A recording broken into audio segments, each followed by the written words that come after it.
Marisiga miks koos reisida. Varast arutasime koos Aafrikas sõitnud. See oli ka hullult parem. See oli nii palju sõpru. Ja siis Maris sai neegriga tegi lapse.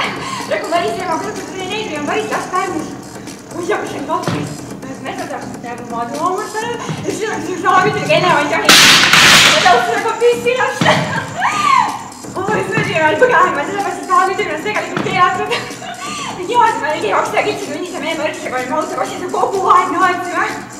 Ja sai nägi minema pärast seal salapriigimise, me olid suur, läksime üle, siis kuikuda ja saab aidata enda. Ja siis me olime kohe ära, kui uimus. Ja ma ütlesin, et see tuuleht, et see kaib. Ja me jooksime juba ära selle külaringi ja laudsime kõve ära.